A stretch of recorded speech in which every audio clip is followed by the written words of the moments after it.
America தனது நாட்டை மரியாதையுடன் அணுக வேண்டும் என்று ஈரான் ஜனாதிபதி மசூத் பெஷக்ஷியன் வலியுறுத்தியுள்ளார். ஈரான் மக்கள் மரியாதைக்கு மரியாதையுடன் பதிலளிப்பார்கள், ஆனால் மிரட்டல் மொழியை ஏற்க முடியாது என அவர் தெரிவித்துள்ளார். ஈரான் மற்றும் அமெரிக்கா இடையிலான அணுசக்தி பேச்சுவார்த்தைகள் அடுத்த வாரம் மீண்டும் தொடங்கவுள்ள நிலையில் இந்த கருத்தை அவர் வெளியிட்டுள்ளார். ஓமானில் நடத்திய பேச்சுவார்த்தைகளுக்கு பின்னர் எக்ஸ் சமூக வலைதளத்தில் அவர் கருத்து வெளியிட்டுள்ளார். அணு ஆயுதம் பரவாமை ஒப்பந்தத்தில் குறிப்பிடப்பட்ட உரிமைகளின் அடிப்படையில் தான் எங்கள் அணு நிலைப்பாடு அமைந்துள்ளது என அவர் தெரிவித்துள்ளார். ஓமானில் நடைபெற்ற மறைமுக பேச்சுவார்த்தையை அவர் ஒரு முன்னேற்றகரமான படி என வர்ணித்ததுடன் பேச்சுவார்த்தைக்கு தனது அரசு ஆதரவாக இருப்பதாக தெரிவித்துள்ளார். இதேவேளை 1979 அமெரிக்கா ஆதரவு பெற்ற ஷா முகமது ரேஷா பஹல்வியை பதவியிலிருந்து அகற்றிய புரட்சியிலிருந்து ஈரான் தனது சுயாதீனத்தையே முன்னிறுத்தி வருகிறது என ஈரான் வெளியுறவுத்துறை அமைச்சர் அபாஸ் அராக்ஷி தெரிவித்துள்ளார். எங்களுக்கு என்ன இருக்க வேண்டும், என்ன இருக்கக்கூடாது என்று யாருக்கும் கூற உரிமையில்லை.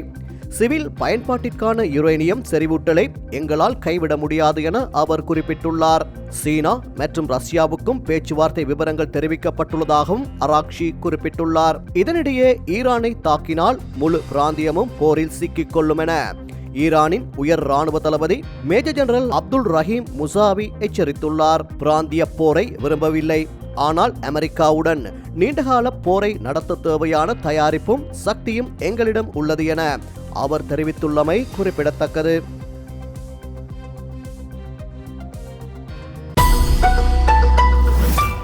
ஜப்பான் பிரதமராக சனே டகாச்சி கடந்த அக்டோபரில் பதவியேற்றார். இவருக்கு மக்களிடையே 70% அதிகமாக ஆதரவு உள்ளது. பாராளுமன்றத்தில் அவரது கூட்டணிக்கு குறைந்த பெரும்பான்மையே உள்ளது. தனது பொருளாதார மற்றும் பாதுகாப்பு கொள்கைகளை எதிர்ப்பின்றி செயல்படுத்தவும் தனது செல்வாக்கை நிரூபிக்கவும் அவர் தேர்தல் நடத்துவதற்கு தீர்மானித்தார். வரவு செலவு திட்டத்தை தாக்கல் செய்ய வேண்டிய நேரத்தில் தேர்தலை அறிவிப்பது நாட்டை பாதிக்கும் என எதிர்க்கட்சிகள் குற்றம் சாட்டின. புதிய அரசு அமைந்த பிறகு உடனடியாக வரவு செலவு திட்டம் நிறைவேற்றப்படும் என பிரதமர் சனே டகாச்சி உறுதியளித்தார். இதையடுத்து ஜப்பானின் பாராளுமன்றம் கலைக்கப்பட்டது. அதற்கான உத்தரவை பிரதமர் சனே டகாச்சி பிறப்பித்தார். இந்நிலையில் பிப்ரவரி 8 பொது தேர்தல் நடைபெற்றது. இந்த தேர்தலில் மொத்தமுள்ள 465 இடங்களில் 352 கைப்பற்றி ஆளும் எல்டிபி கட்சி பெரும்பான்மை வெற்றி பெற்றது. இதன் மூலம் மக்களால் தேர்ந்தெடுக்கப்பட்ட முதல் ஜப்பான் பெண் பிரதமர் என்ற சிறப்பை சனே டகாச்சி பெற்றுள்ளார்.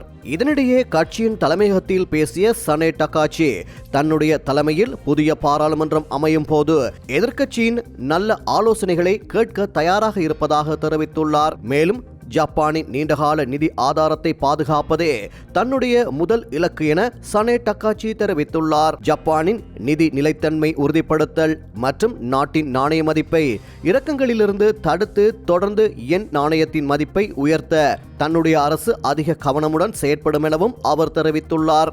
இந்நிலையில் ஜப்பானின் அபார வெற்றி பெற்ற சனே டகாச்சிக்கு பல்வேறு தரப்பினரும் வாழ்த்துக்களை தெரிவித்து வருகின்றமை குறிப்பிடத்தக்கது. இஸ்ரேல் எல்லைக்குள் ட்ரோன் மூலம் 12 துப்பாக்கிகளை கடத்த முயன்ற சதித்திட்டத்தை இஸ்ரேலிய பாதுகாப்பு படையினர் முறியடித்துள்ளனர்.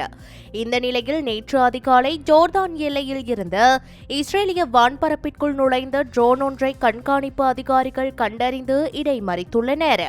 இதன்போது முன்னெடுக்கப்பட்ட தேடுதல் நடவடிக்கையில் குறித்த ட்ரோன் மூலம் கொண்டுவரப்பட்ட 12 அதிநவீன கைத்துப்பாக்கிகளை ராணுவத்தினர் மற்றும் எல்லை பாதுகாப்பு படையினர் கைப்பற்றியுள்ளனர். இதுகுறித்து மேலும் தெரிய வருகையில் இஸ்ரேலிய வான்படை மற்றும் 96வது பிராந்திய பிரிவின் துருப்புக்கள் இணைந்து இந்த ட்ரோனை சுட்டு வீழ்த்தியதுடன் அதில் இருந்த ஆயுதங்களையும் பொறுப்பேற்றுள்ளனர். அத்தோடு கடந்த சில மாதங்களாக ஜோர்தான் மற்றும் எகிப்து எல்லைகளினூடாக ட்ரோன்களை பயன்படுத்தி ஆயுதங்களை கடத்தும் முயற்சிகள் அதிகரித்து வருவதாக இஸ்ரேலிய பாதுகாப்பு அமைச்சு குற்றம் சுமத்தியுள்ளது. இந்த ஆயுதங்கள் பயங்கரவாத செயல்களுக்காக கொண்டு செல்லப்பட்டிருக்கலாம் என சந்தேகிக்கப்படும் நிலையில் ட்ரோனை இயக்கியவர்கள் குறித்து தீவிர விசாரணைகள் முன்னெடுக்கப்பட்டு வருகின்றன.